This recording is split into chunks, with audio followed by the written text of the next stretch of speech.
Hello, everybody. My name is Tanveer. I run Token Expo, where we cover all the hottest things that are happening in the asset tokenization space. We also cover Web3 and enterprise blockchain. I host a series of conferences. We typically do one every 3 to 4 months.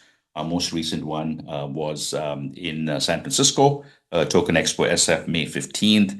Planning to do one in Los Angeles, late August, and then hopefully next year looking at adding London and New York. Really excited about having a special guest who's joining us here in person, David Palmer. He's the head of blockchain at Vodafone. Vodafone is one of, as many of you know, is one of the largest telcos out there. Huge mobile footprint and other telecommunication services. Well over 140 million subscribers when I last checked. David was visiting Silicon Valley for the Blockchain Expo. I first heard him speak, actually last year, David, is when I first heard you speak, and it's nice to see you back. We did one event through the Hyperledger. I organize some of the Hyperledger meetups that are virtual that we do run out of California. So it was nice to have you, do a talk for us. But this is extra special having you here in person. I loved your talk on day two of Blockchain Expo, and you shared some great information. So today we'll spend a good 45 minutes, maybe an hour, talking about what are some of the cool things you're working on, where do you think the industry is heading to, and what are some of the things you're most excited about, right? So with that, welcome to Silicon Valley. I hope you had a few good, real pleasure to be here. The weather's been great. The people have been great. I feel kindred spirits here in Silicon Valley because everyone's in a startup, everyone's a techie, everyone's an innovator. I feel at home. So I'm glad to be back. Just a correction. So my role has slightly changed. So as well as looking after Web3 and blockchain, I'm also now the Chief Product Officer of a new platform, Pairpoint by Vodafone, which is a real live deepen of IoT and IoT assets. So it's about enabling the build out of IoT infrastructure through asset as a service financing, but also enabling devices, to start transacting with each other using Web3 as the glue to enable that peer-to-peer. So really excited about that. And excited this about. is in addition to everything that you've been doing. It's an addition. It's an evolution of everything. Whole blockchain thing came because in 2018 I started looking at use cases, blockchain use cases for telecoms. Before that, I'd have been involved in sort of looking at Bitcoin, really excited about Ethereum, but it was very fringe. So I started looking and saying, okay, how could this apply to my own industry? And I started doing searches, and there were like 4 headlines. So there was just very few projects and very few use cases. And I started to look at it and say, okay, how could blockchain apply to telco industries, not just a financial use case? And out of that, 4 use cases were selected to take to MVP, to POC and then to MVP. And the IoT use case, which I was leading and which I founded, was one of them. IoT using Web3 and blockchain to power new device transactions was selected as one of the blockchain use cases. And within IoT itself, there could be like maybe IoT is a category and then a whole bunch of use cases within IoT, something like that. But at that stage, there were 4. So there were digital identity, decentralized digital identity, IoT, contracts management, and supply chain supply chain management. And those were the 4 taken. The person at the time leading it was the director of procurement, a guy called Ninian Wilson, who really backed us, right? In the face of everything, he said, okay, let's back it. Further down the road, we did the POC, we made the case. And at the time, we had a CTO called Johan Weiberg, who, I used to basically sit outside his office, say, blockchain. And how long back was this again? This is 2018. 18, okay. And he turned to me and he said, Dave, this is really exciting, but look at the business side, right? And I really took that to heart, and we started looking at the business case, and we started saying, okay, there's going to be billions of devices. if we could start enabling them to transact, if there's a peer-to-peer angle, if this brings efficiencies, then there's a business case. Long story short, the IoT blockchain use case, which was called Digital Asset Broker, now called Pairpoint, was selected to be one of the big bets for Vodafone, I think in 2020. So we got some internal funding. We then started to build out an MVP, so moving from a POC to an MVP. And just last year, it was stripped out into a separate entity, 80% owned by Vodafone, called Pairpoint. The other shareholders, Sumitomo Corporation. And we are now live with customers, with an IoT Web3 powered solution.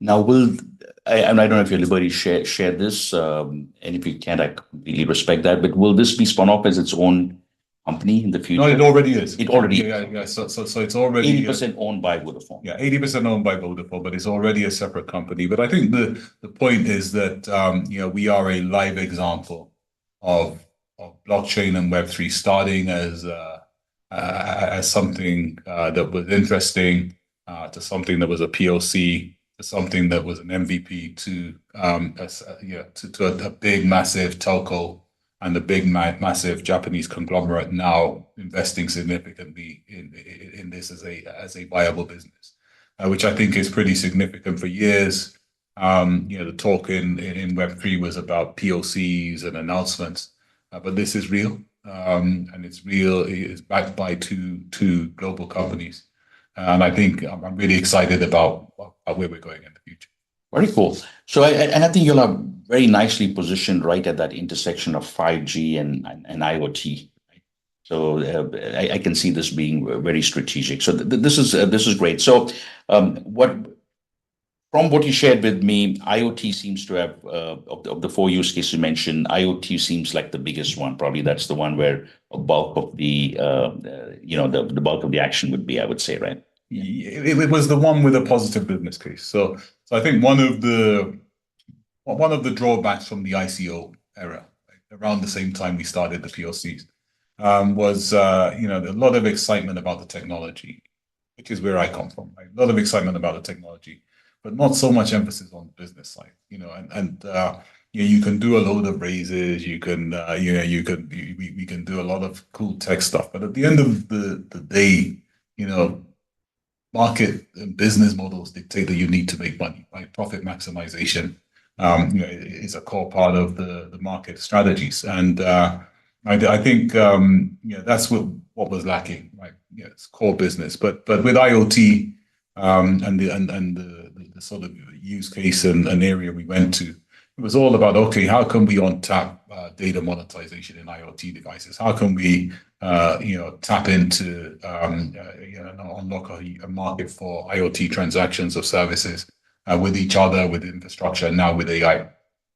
So there was a lot of focus on the business side, and I think that's what has been the difference with the IoT use cases, that it lends itself to real world business, solving real business needs now, but also to unlocking opportunities.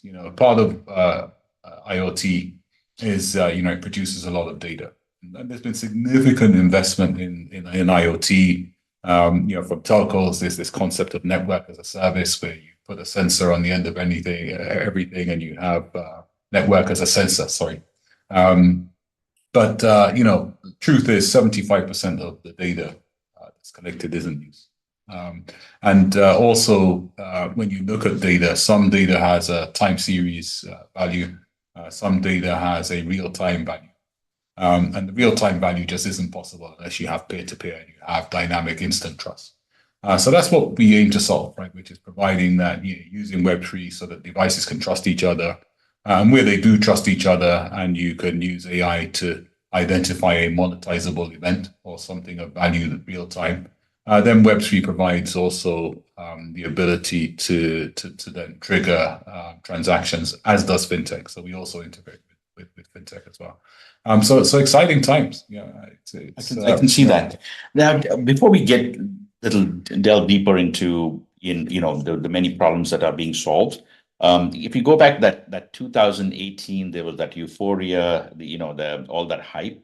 Now, that it's 5, 6 years behind us. Yeah, 5 or 6 years. Do you think we are where we should be, or you feel, we're a little bit behind, from what you envisioned, prior to COVID to now where we are? Are we on track, behind, ahead, or? Great question. So in 2018, I was along with everyone feeling that ICOs would change the way that we finance projects and businesses, believing that there'd be a very, very fast sprint transition to Web3 in the business world, in the finance world, as well as the sort of Web3 motorway that was being powered by the ICOs, and expecting things to happen a lot more quickly because it was a revolutionary technology. I think in terms of where we are now, we've come on a cycle.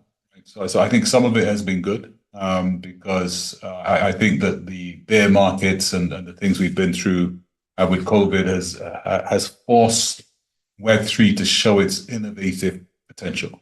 There's a lot of innovation that came through 2020 and the sort of COVID or the crypto winter, like decentralized finance, for example, was one of them, NFTs.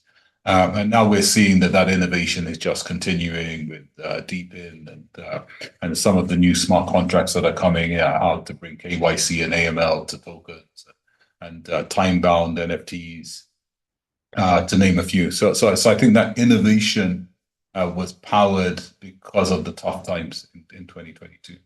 But the thing that has always been lagging behind is regulatory certainty, right? So I think in 2018 you had this sort of crypto Web3 blockchain world powering and developing things, but in parallel and in some cases opposed to the regulatory climate, so in some cases opposed to what was happening with the big financial institutions, including central banks. So it bred a lot of uncertainty. Is this a threat? Is this complementary? How is this going to work?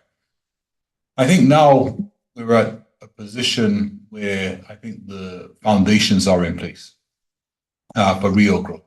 Because when we sit back and we're mature about it, I don't think Web3 and blockchain was ever going to be something that existed in parallel. Right? It was never going to displace where we are because everything's a process. So it was never really going to be that revolutionary force, which just meant, okay, we don't need banks, we don't need central banks, we don't need governments. So it's going to be more complementary. Right? It's going to be more complementary. So now we're at the position where I think the regulation is beginning to be a bit more clearer. It's not there, but in jurisdictions, you're starting to see examples where regulation is starting to come on track, which has been really important. I think in the US, the SEC approval of the Bitcoin ETF and more recently the Ethereum ETF have been critical for providing the environment for big institutional investment, which means that there should be less volatility in the market, right? As real money comes involved. And people are very excited about that in the industry, right? Do you also see that as a big I think it's really milestone? Big. I think it's really big because a lot of big enterprises and financial institutions, it's all about risk. Right? Where you have regulatory initiatives that reduce that risk, it's a positive. And I think the other important thing is what's happening on the finance side, right, on the banking side. So what you've seen is, yes, there's 130 plus companies or countries that are moving into CBDCs. Whether we like them or not, as I said in my talk, it's critical that central banks are able to implement macroeconomic policy into the token economy, right? So as we've seen, we've been battling inflation. I was just listening to a podcast on the way here. I was talking about inflation, and the big thing here and in the world is whether we're going to start seeing rate cuts, right? And those rate cuts are going to spur the bull market. So that's all about macroeconomic policy, and running that policy are central banks and governments to an extent. Now, can the token economy exist outside that? I don't think so. Right? So it's going to be part of money supply. It's going to be part of asset regulation. So I think CBDCs provide a way for central banks to be a part of it, which I think is important. The other big thing that we've seen is tokenized deposits, tokenized bank deposits. Big companies like Visa, MasterCard, Citibank, etc., having tokenized deposit pilots, which essentially allow you to move funds direct from bank deposits into tokens. It could be a threat to stable coins. It could work with stable coins, but essentially, if you're talking about big institutions, this then connects the fintech world to the Web3 world. So I think that's something that's really big. And then I think the other big thing has been the speed and the maturity of development of the layer ones. Part of when I was looking at our MVP was security, integration with legacy, TPS speed. These were all things we were looking at. But if you actually look at where layer ones are now, a lot of them have quantum proofing on the way, TPS speeds on the way, mature layer twos on top, which allow for cost certainty, but also speed and efficiency. So I think there's a lot happening to make to bridge that world of Web3 with governments and enterprises. And I think that foundation, as I was saying, puts us in 2024 in a much better place than we were in 2018, because the foundations are in place now, for big adoption, in my view. One of the charts I show when I give my talks is a big look at the world and what's happening in terms of trends. And one of them is the mobile phone.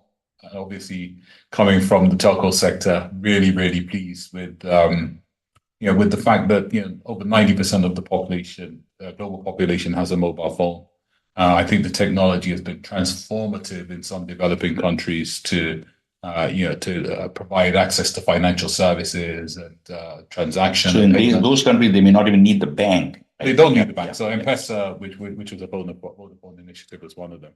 But 90% plus, right? And then the biggest thing that I didn't know about until I started researching it was the 4 billion digital wallets, forecast to go up to 5.6 billion by 2030, which will be our new gateway to financial services. And then do you have any data on, will it be a scenario where each person who has it will have maybe an average of 5 or 6 wallets, or is that too much of a number? Well, yeah, the very good thing is the wallet architecture. So in Europe, we have something called EIDAS 2.0, right? And what that is dictating is that everybody should have access to a digital wallet, identity wallet, by in the next few years.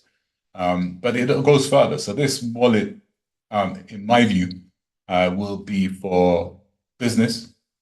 It will be for individuals, and Pairpoint, we actually think we've actually attached wallets to IoT devices, right? Of course, they're a derivative of personal or business, but things can have wallets too, and you can see in the future that that can be extended to AI agents that will have wallets that will transact on behalf of their owners. But what worries me there, David, is the management of the wallets, right? Will that become seamless? Right now, it's still a little cumbersome, right? Yeah, so I think it will be cumbersome for a while. So early days of internet kind of thing, right? I think governments again will, and direction will be important. Of course, you've got the big internet and technology companies, Apple, etc.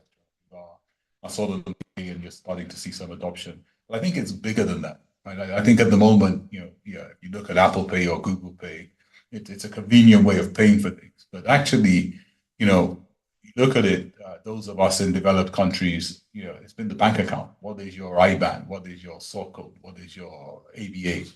And that has been, our identity financially, right? But actually, the wallet address will be, the way we interact with each other financially, and it will be the way we access a range of financial services, including fintech and Web3, and how we can relate that to our identities. And the wallet address, and the wallet and our private key actually is going to be the way forward. Going, and I think innovation will power that. But you're right, there will need to be some consolidation. And if you look at it, let's turn it around, right? We're still in a world where if you're going to go and buy a house, take out a mortgage, or loan, even renting a car. When I got here in San Francisco, I had to sign something. Right? This day and age, when everything's digital, I actually had to sign with a pen. What does that mean? Why are we doing that? Right. So by extension, when wallets do start to consolidate, why can't I sign for that agreement for my mortgage or to rent a car with my private key? Why can't the private key be extended? So we have a fully digital, physical experience in terms of signing. So just to break it down to the non-technical person, right?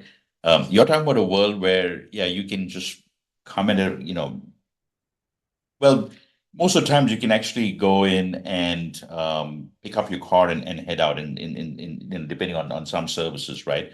But you're talking about completely eliminating that whole, like, yeah. It's a culmination of a paper file based system, which we were comfortable with. So here's your paper ID. Here's a physical signature. We had nothing else, right? So that's all we had in the time. But now we have biometrics on our phone. We have private keys. We have location. We have so many things that Because can. you're talking about identity now, you're talking You're talking about digital identity financial and transactions, right? verifiable Right. credentials, And maybe W3C even a standard. smart contract executing. Yeah, smart contract would definitely execute it, but the point I'm getting to is that as wallets start to expand, as the range of financial tools that we have in the wallet start to extend, then I'm also seeing that private key cryptography, quantum based, of course, you can be used with biometrics so that we have a consistent way of signing and authenticating, which could essentially have a big impact on everyday life. A lot of the things we do now are having an impact on investment, are having an impact on business. But for us, being able to go to a passport thing and just go through because our credentials are automatically authenticated with our face and our ID and our location. Having a digital passport or a digital wallet with our identity and some verifiable credentials, could change the way we go through passport control, the way we go through applying for financial tools, the way we go through renting a car, the way we go through purchasing things. And healthcare is a big thing, right? What I hate about healthcare is I go to the dentist, right, or I have a change in dentist. You have to do all the forms, right? Then you go see a specialist again. There's still a lot of paper. But there's a lot of paper which is held centrally and not correlated, right? So how good would it be for you to go to the dentist and you have all of your records as part of your identity held in your wallet, and you can give the dentist permission to view those credentials, right, and to update the credentials which are related to you, and we're getting close to that kind of to getting there, right? Are we talking a year or two? I think the thinking is there. I think the frameworks are there. So I think the WC3 verifiable credentials, decentralized identifiers and verifiable credentials, that thinking is fairly mature now. And we're starting to see in Europe governments come in. But I think widespread government support will be essential for this to get anywhere near the level of the adoption is still really low. So I think that is important because people need to be confident that they're going to accept the verifiable credentials. And again, going back to the risk, well, that the insurance companies will accept it and that there's some indemnity. So I think we're away from adoption, but I think we will start to see it in certain areas. So for example, in Europe, we're starting to see the first digital passport trial. So this is where you have a digital native driver's license. There is a country that has a digital passport.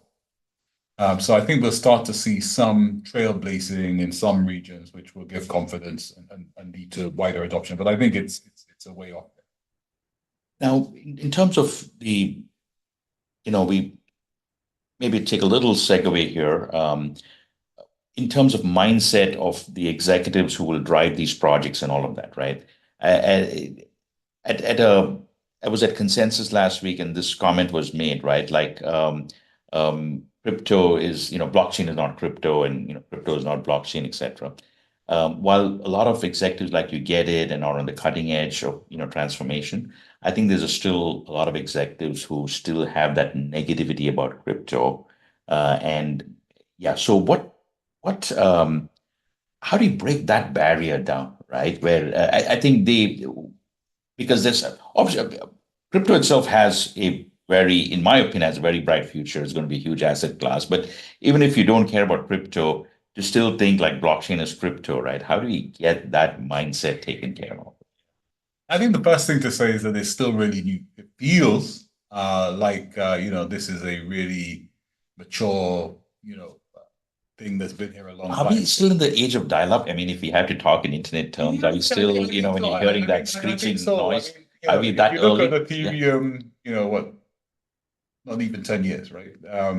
Bitcoin a bit more. But in terms of mass adoption, I would say 16, 17 were the beginnings when people really started to talk about it. So this is really, really new. And what we've seen with the open sourcing of blockchain and Web3 is that the development speed is really fast. And the incentives for people to move into the market and develop are also really fast. So I think we've seen a rapid speed of development. But we've got to be honest that it's a new technology, and things that are new and unproven, are seen as risky, right, in big enterprises. Now, what I will say is that the popularity of people like myself who were driving blockchain and Web3 in big enterprises, our popularity goes up when crypto prices go up. So in a bull market, we're really popular. In a bear market, nobody wants to. And I could feel that also, right? It's very 18 true. months ago, I was at an event, I'll not mention them, but it was a very tepid atmosphere, right? And the SPF debacle hadn't even started, right? But in Austin, that buzz was big time, right? And I think that's also tied to crypto prices. It is. In a bull market, you're really popular. But what I would say is that there's also an onus on us, the evangelists in big corporations, to prove it. As I said, Johan Weiberg, the CTO at the time of Vodafone, was very clear. He's saying, look, technology is interesting, but show me the business, right? Come from the business side. Where's the business value added? And I think that's what we've got to do. Technology is interesting, but going to these guys and saying, okay, blockchain provides trust. You can tokenize things, and you can have this kind of consensus protocol. Who cares, right? Nobody cares, right? What can you do for that business? And it's not right for every business. So if you're looking at businesses where there's already contractual trust between entities and for internal use cases, why do I need a blockchain? Blockchain is about extending that external automation boundary and providing trust between external entities that weren't there. And then you can go on to tokenization of assets and other things, right? So, but it's not right for everything. So I would say that yes, I think businesses sometimes are slow to get it, but we have to accept that it is new. The volatility of cryptocurrency has not helped. Neither have the negative headlines, but actually, when you compare it to other things, it's not so negative. But also, I think what life has proven and business has proven is where you can actually make a case to make money, and where you can make a positive case for adding value. Investment will come, adoption will come, because that's market forces. So that's what I would encourage anyone to do: is come from the business side, find real business problems, ways that Web3 and blockchain can unlock real business opportunities, and make the case. So we'll talk about one problem that's being solved, which I thought was very interesting, and that involves 5G and IoT and I guess smart contracts too, right? Where electric vehicles that you're in a car, you need to charge. You can go to a charging station and and you could potentially know that power is green, right? Is that has that kind of use case come to fruition? Yeah, because we're working on that now. So we are live with EV charging in Europe again. And so there the main value is the payments, right? Just for me to understand. So there's one component is you're enabling the payment to happen, and then the second thing is the electric driver will know that he'll know the provenance of the power. So if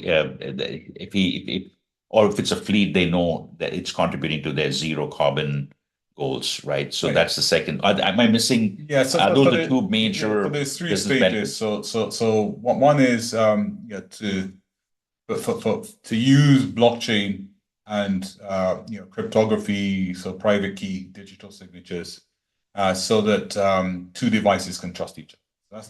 That's the first thing. and do that in a secure way. So that's essentially where you have the car and the charger, essentially having digital identities, essentially being able to have secure private keys or cryptographic keys, which allow them to essentially say, okay, I recognize you, car recognizes the charger, charger recognizes the car, and then you can then go further in the identity, right? In the sense that you can say, okay, I recognize that these are both part of a valid ecosystem, they're both good actors. Then the next thing is, okay, what payment credential do they have, and what type of charge are they allowed to transact with? Right? And that is just basically having identity, having security with cryptography, and then that leads to the payments as the third side. Interestingly, from the payment side, what we're doing is we're orchestrating everything. So we've got Web3 and digital signatures, cryptographic signatures, securing the two devices, and a smart contract orchestrating everything. But then we feed off into fintech payment rails, right?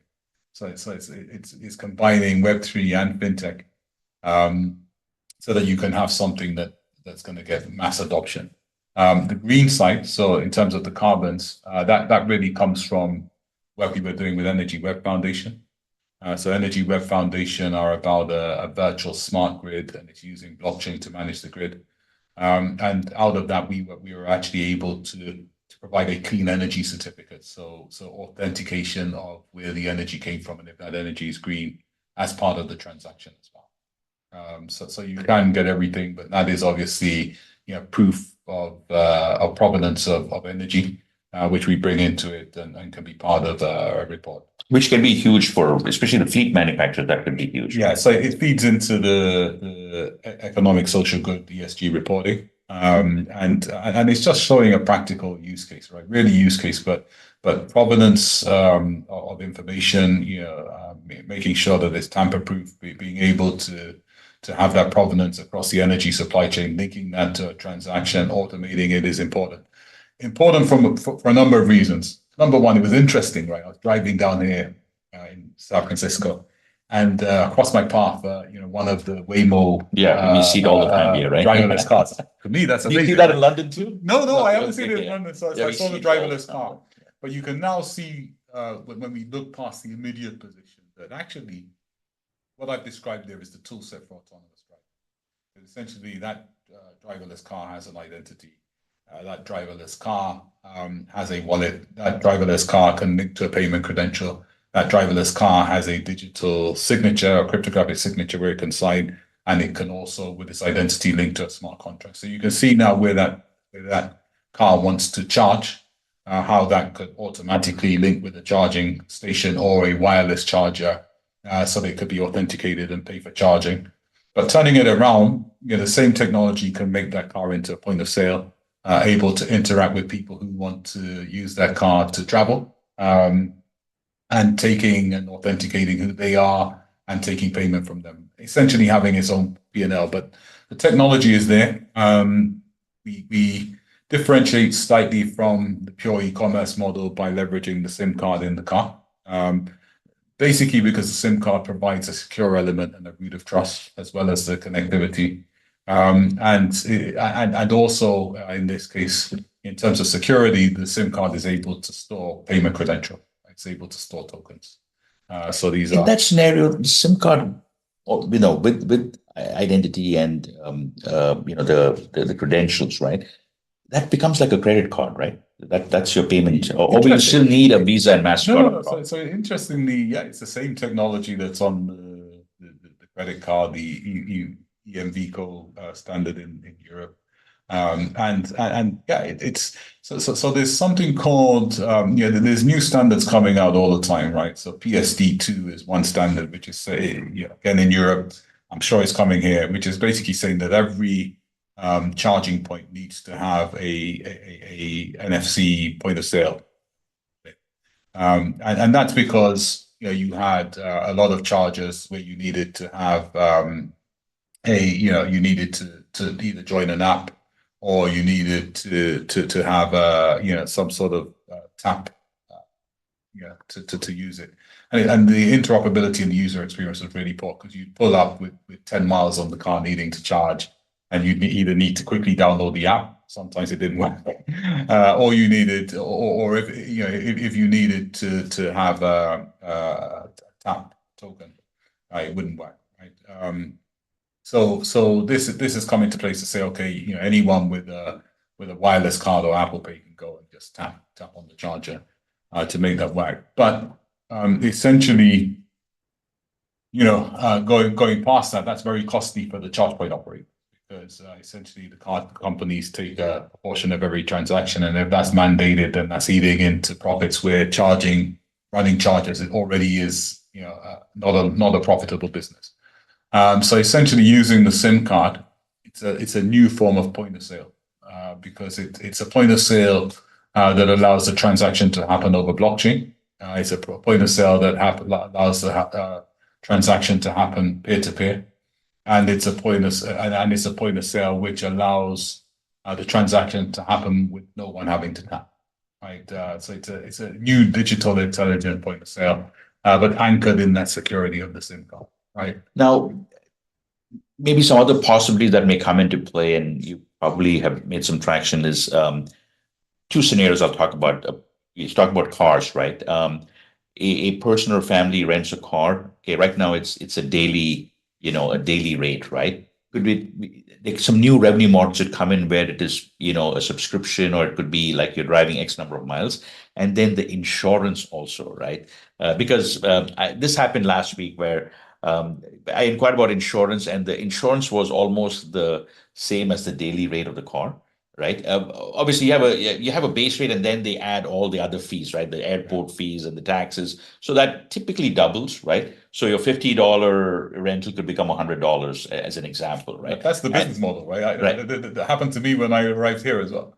And then you had insurance on top of it. So I think now with the technologies you're talking about, it could completely come up with alternate pricing models, right? Where it could be pay as you go on your insurance. It could be, or depending on, hey, one person may be doing 200 miles a day, the other may only be doing 20. Should they pay the same amount of insurance, right? So that is one angle. And the other angle is the rental of the car itself could also be adjusted based on how many miles they drive for that day. Right? No, absolutely. I mean, there's one factor that's important with the SIM card. So there's cellular. Essentially, you can also, where you don't have a SIM, use the same technology and the same platform, but issue virtual numbers, as part of it. But the key thing is that it also allows ease of use to the mobile phone and the mobile phone user.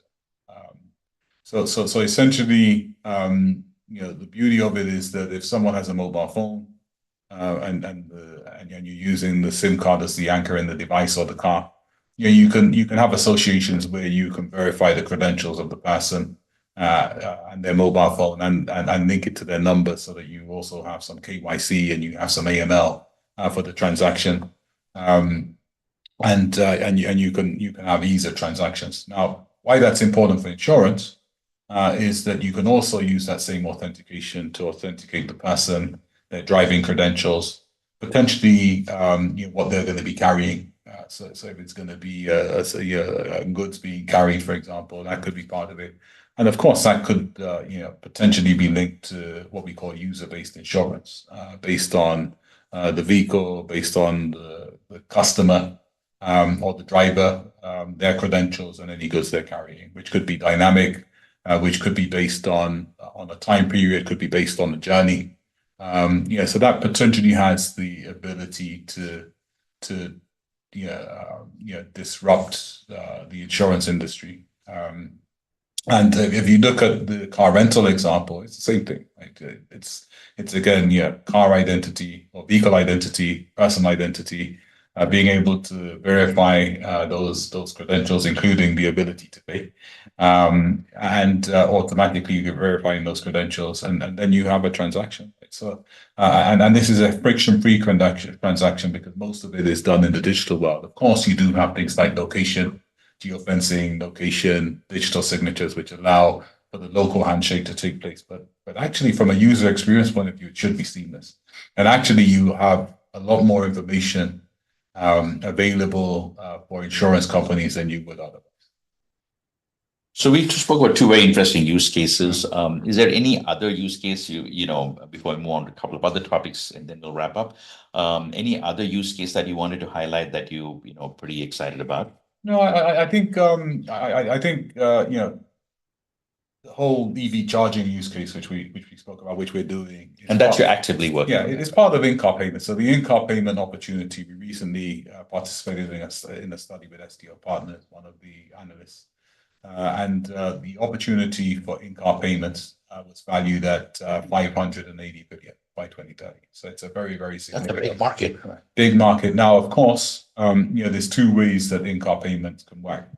One of them, which we're very familiar with, is in-car payments where you use your mobile phone and you're in the car, but actually you're just using an app on your phone to do it. And the other way, which is where we come in, is where that in-car payment for goods, services is actually done through the car, in the car's identity, car paying, not the person paying. As part of in-car payments, the pay by car side, there's of course EV charging, there's fueling, there's paper mile, because of course where you're not pulling up to a gas station to charge your car and paying all of the taxes per liter as you put that, or per gallon as you put that in. The governments need to recoup their taxes. So paper mile is something that has been discussed as a. And another factor could be any entertainment services. Yeah, so that's as well. So kids want to watch a movie on demand. Yeah, so that also comes in. Yeah, so there's a lot of commerce that'll be happening. Movies on demand, right. Retail with proximity to the car. These are all part of the in-car payments market opportunity, and all of it can be served by this solution where you're essentially having the car, with a wallet that can pay for things on behalf of the owner, driver, user. The car with a wallet that can also take payments on behalf of the owner, you're also seeing the authentication with the person and their mobile phone as the key enablers, all using something which has a root of trust actually in the car. Right, so it won't replace e-commerce, so people will still be able to use their phone. But when you're looking at big businesses who are looking at ways of easier ways of managing their expenses, based on the vehicle paying, then this actually provides a friction-free, easily managed solution. Very cool. We'll switch gears now to the Metaverse, right? You're also a believer in the Metaverse. While hearing you speak, you mentioned something where you said once you experience a device like the Apple Vision Pro Plus, right? Going back to the phone, not all that exciting, right? Can you tell me a little more? Right? So of course, I've recently I've written a book which has been released in Europe, I think last week, called The Business of the Metaverse, a guide to the Congratulations. I'd love to talk about the book as well. A guide to the use of Web3 and AI. And that's published by Kogan Page. It actually gets released here in the US on the 29th of June. So the Business of Metaverse launching, available 29th of June, Amazon, Barnes and Nobles, everywhere. Yeah. So I was even proud. Is this both Kindle and hardback, paperback? Is there an Audible too? Or are you going to work on that? I don't know. I think we need to work on that. Okay. It's in most formats. I saw it even in Stanford University's bookshop, Harvard bookshop. It's everywhere. Is this your first book? First book. Okay, congratulations. I'm sure part of it was written here, right? So I was here last year, speaking at the expo, and I said, okay, let me come out for a few extra days and I'll write some of it. So part of the book is written here in Silicon Valley. Oh, nice. But this is basically talking about the way we digest content. So what we look at in the book is, okay, what is the metaverse?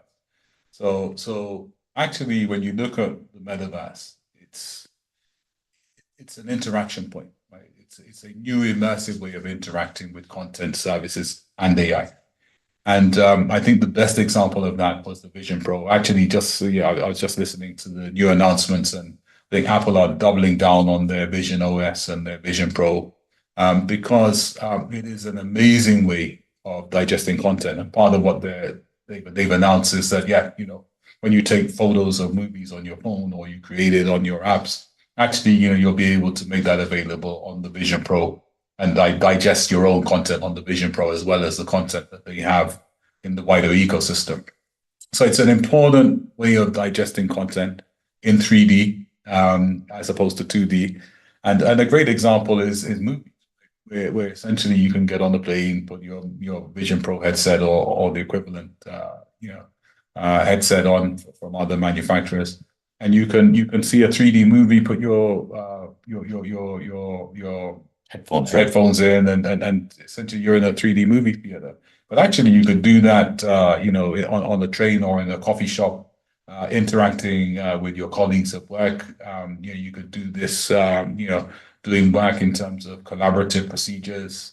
I mean, it just changes the way you digest content. But I think the most important difference that a lot of people may have missed is that AI is obviously the story. It's everywhere, right? And part of the Apple announcement, is about the new strategy for Apple Intelligence, their new AI stand.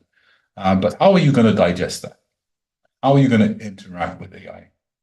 AI needs an environment, especially where it's going to start performing things tasks that humans would perform, and especially where those tasks where we interacted with those humans, and AI needs to interact with us. So that's where I think the metaverse becomes what I call AI on Earth, and the interaction point between us, content services, and AI, the new web browser, but the new AI-enabled immersive web browser. And as we go forwards, it puts the mobile phone. The mobile phone will always have a role. And I think two things will happen. The mobile phone. That's not going anywhere anytime soon. Yeah, but the mobile phone will increasingly incorporate 3D spatial computing capabilities, which means that we can have more massive experiences with our mobile phone. It will then link to devices like the Apple Vision Pro, but you're going to start seeing streamed version of those, so they're not so bulky. But then the other thing is that you'll start to see that the AR, VR mixed reality headsets will start to incorporate connectivity, so you can have more versatility, and they can be more mobile as well. Ultimately, we're And getting 5G makes it easy, right? The 5G makes it easy.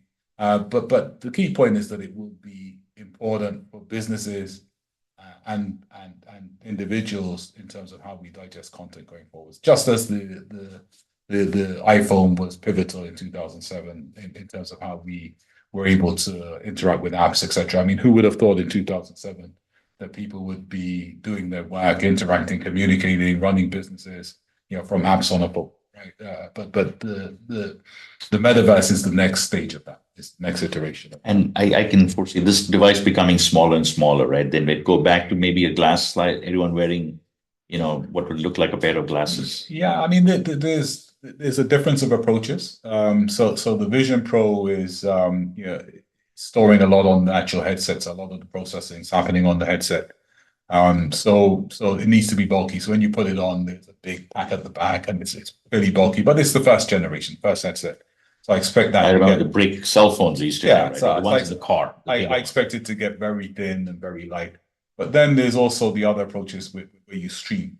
And when you stream, you don't need so much bulk on the headset. So that's where you can see glasses or other maybe contact lenses in the future, which will allow you to have this capability. It will be an adoption curve. But I think what Apple is showing through the Vision Pro is that there's an immediate benefit in having this linked to your mobile phone, linked to your other devices, where you want to have immersive content. And I see whole businesses running this way. Rather than having offices, if you give everyone a Vision Pro and you can essentially collaborate as if you're in an office, it's important. And you actually see a world where, for example, a technician for Boeing or maybe in Caterpillar, right? These gigantic earth movers or whatever, that a person with a Vision Pro will actually be able to, see the parts and get trained on. Absolutely. I think that's happening already. Right. So I think that's happening already. I think it can get better, but it's definitely. But that's revolutionary for businesses. But let's think about some of the key features of the meta. What can this spatial computing actually do? Why does it really add value? So the first thing is, in that scenario, it removes geography. So it means that that all of the people don't have to get on planes if they live in different places and travel to a central location to interact. You can do it anywhere, right? So it's just as the way, credit cards and Apple Pay and Google Pay have changed the way we pay for things, and e-commerce have made you able to buy things online without traveling to the store. This allows you to not have to travel to a location to interact with people, where that interaction needs to be immersive, where you can't do it already. And that removal of geography is important in a number of ways of business. I think one of them is it allows you, even more than now, to tap into resources across the world, right? Because geography is no longer a factor, so you can actually just focus on talent. And that allows you to run interactive, immersive things that you can't do now globally. I think the second thing it does is, it improves, it provides an immersive experience, right? And that immersive experience really, is very similar to what we have now, in reality. And that allows you to essentially form new communities, new ways of working, new ways of collaborating, which can potentially also be used to improve morale and form new cultures, working cultures. So I think those two things are really important, but also practical, right? So what it means is that, in the US, if you want someone to work remotely, there's limited things they can do. But actually, this could extend the boundaries of remote working, right? So that, people in developing countries can be part of the workforce. And will the experience be so good that you're in London and I'm here in Silicon Valley, we have a headset on, the device on, and will it give that feeling of we are? So I think anyone who's put these headsets on now, it's really like it feels, and we're at Gen 1, but it feels real, right? It feels as if you're there. It does trick your senses. I don't think it will replace real life. I quite like traveling, etc. But where that's not an option, Where that's not an option, where it's not economically practical, it does allow for things to go, and I think it will only improve. Right. So yeah, in answer. And I'm a believer in hybrid personally, right? Even for a corporation, right? Like most organizations have settled on this, hey, let's have a mix of, work from home couple of days and then, or 2 or 3 days this way or that way, right? And same thing when it comes to traveling and all of that, right? You cannot just eliminate this in person, but like you said, where it's not possible, this will be where it's not economically possible, and then you start linking this with AI. So AI becomes part of the workforce. Again, a lot of talk about the impact of AI on productivity, the impact of AI on workers and wages. But actually, one thing we do know is that AI will be part of the workforce. You're already seeing it with Copilot for developers, right? You're seeing Copilot being used, as a developer tool. So you're going to start seeing AI as part of it. Now, AI can't show up physically here. Well, you will have robots, but now you won't be able to have a physical body to show up. But in the virtual world, AI can be part of the workforce. It can be blended in. And you look at who will be resourcing the metaverse, who will be the workers in the metaverse. Meaning, as you start going through immersive stores, one of the things we did was a virtual showroom, right, where essentially you don't need to have physical car showrooms, because essentially in the virtual world, I can put on the glasses and experience the car as if I'm there. And the same could be done for high value goods. And any products that may need that touch and feel, right? But who's going to be staffing that 24/7? AI workers. Like who's going to be coding in the future? AI workers. Who's going to be helping in the film industry? AI workers. So the metaverse is a good way of incorporating AI into the real world, right? Because it provides an environment and the means where AI can interact with us, right, as well as customers. So I think it becomes really important. I think one thing that came out of the book, which is an economic thing, but when we looked at it, one of the impacts of spatial computing metaverse on the digital services sector. So let's take university. I think the big university here is Stanford. Yes, there's Stanford and then there's Berkeley, but Stanford. Stanford, Berkeley. But why is it so? It's a great university, turning out great students who have changed the world, just like Harvard. and other universities, but it's limited. You can only attend if you physically show up, you need a visa, etc. With the metaverse, even for courses that involve interaction, essentially it opens up. It's the Uber Eats of education, right? Because it opens up the customer base globally. So rather than having, a capacity of 20,000, 30,000, I don't know what the capacity is. Essentially, everybody who qualifies academically, no matter where they are, can be part of a virtual Stanford University, even for medical courses or engineering courses, where there's immersive interaction and physical things needing to be done. And what does that mean economically? Essentially, it's providing infinite supply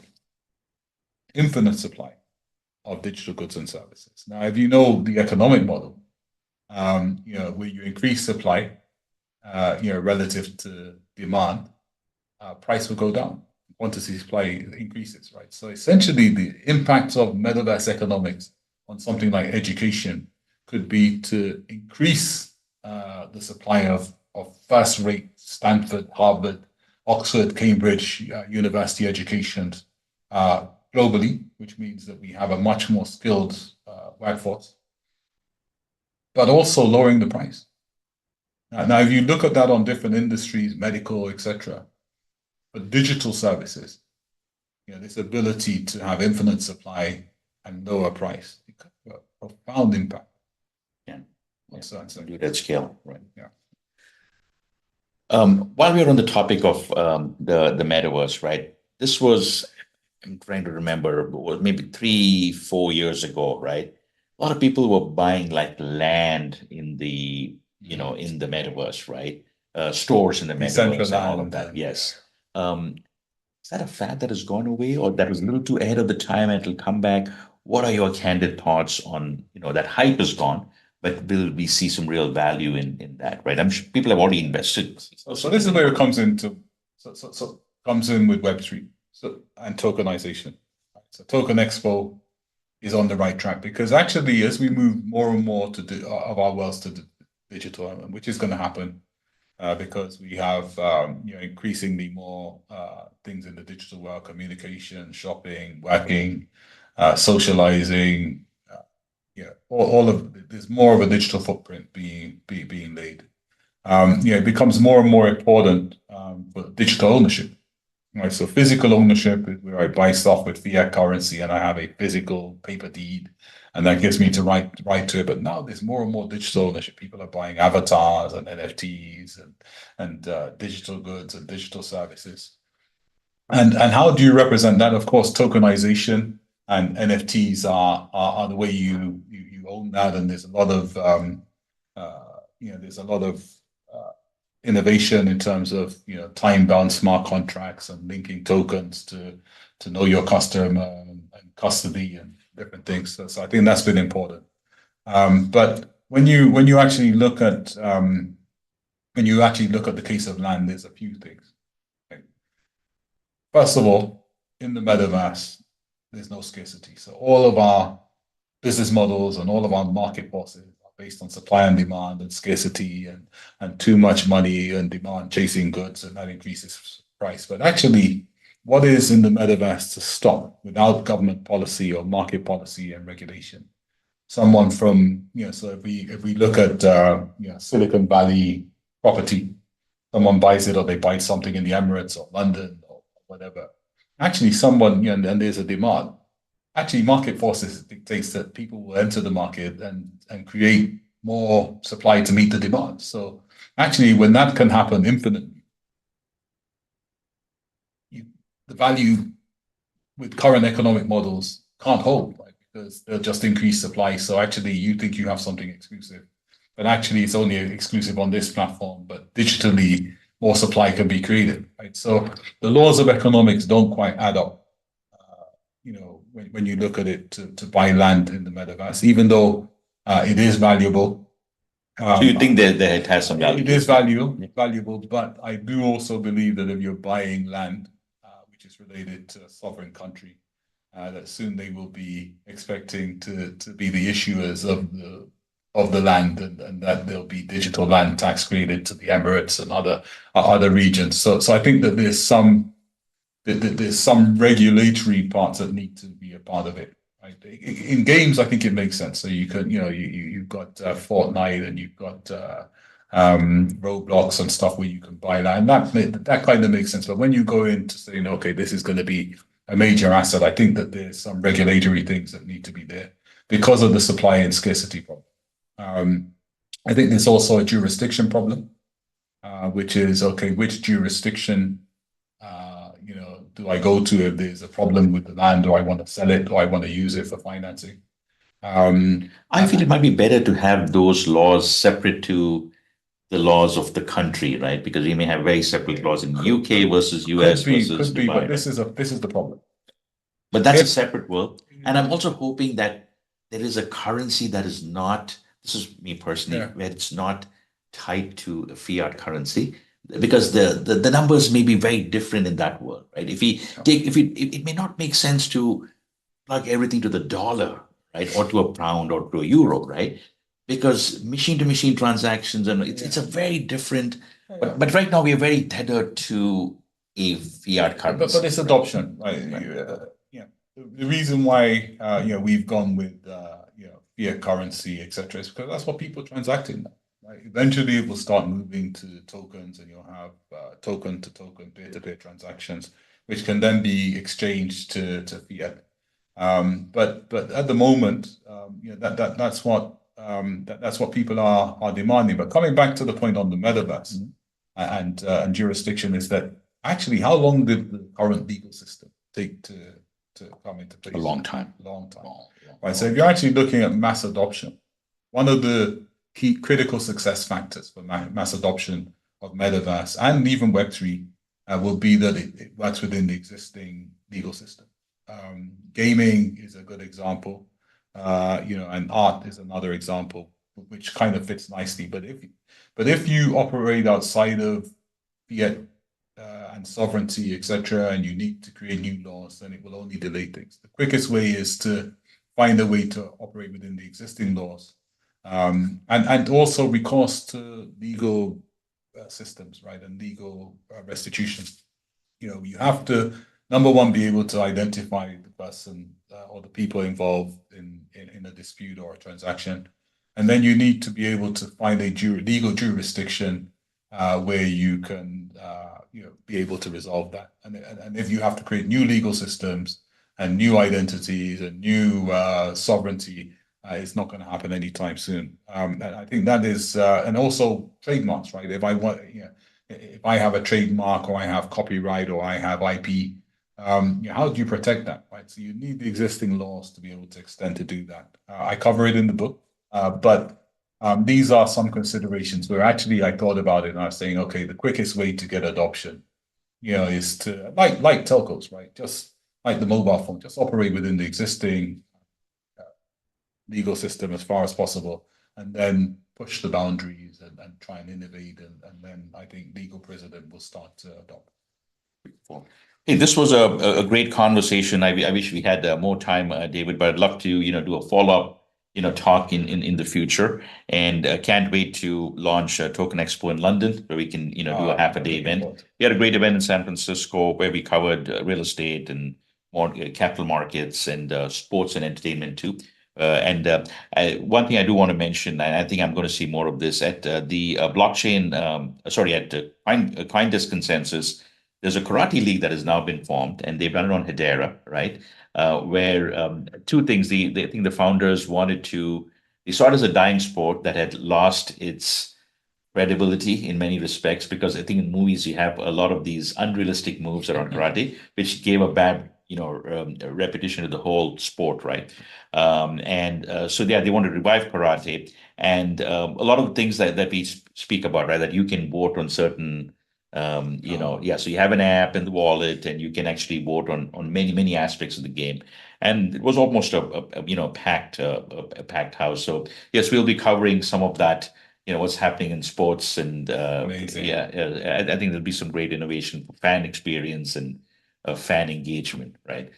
Plus, with the devices coming in, I think the next few years are going to be super, super exciting. Oh, that's really exciting, actually. Sport which is taking off in that way. But I think it links to identity and the ability to maybe vote electronically. I mean, one of the things we didn't cover was DAOs. We didn't cover Deepin, which is about financing infrastructure. DAOs is about operating infrastructure. Tokens are about the money that flows through infrastructure. And if you look at the new digital infrastructure that is being put in place, obviously telco is an important part of it. Cloud is an important part of it. The whole utilities are an important part of it. But what are we adding on top of that? AI as an infrastructure, Web3 as part of that new digital infrastructure, fintech as part of that new digital infrastructure. And I believe that this is the new digital infrastructure that is being developed for the new digital world we're in. I think that's what we've been describing. And for sure, tokens, will be an important part of the monetary system, not only for financing, but also for exchanging value and owning value in this new digital world we're in. So yeah, I think as we come back and we have these discussions in years to come, the token economy would have developed and the infrastructure would have developed around it, and therefore the use cases. So yeah, it's going to be good. Hoping I can come back next year, or you come to London and we'll do this again. Definitely plan to come to London, and I'd love for you to come back again. Whether it's the blockchain expo, or there'll be some other great events as well. We'll definitely be in touch. Thank you for joining me here. This is my first of what will be many episodes on a series I call Innovators on the Block. So with that, I want to thank you, David, for spending a good hour with me, and good luck with the book, and good luck on all the exciting things that you're doing with the Pairpoint, right? Thank you. Okay. Best wishes. Thanks. Take care.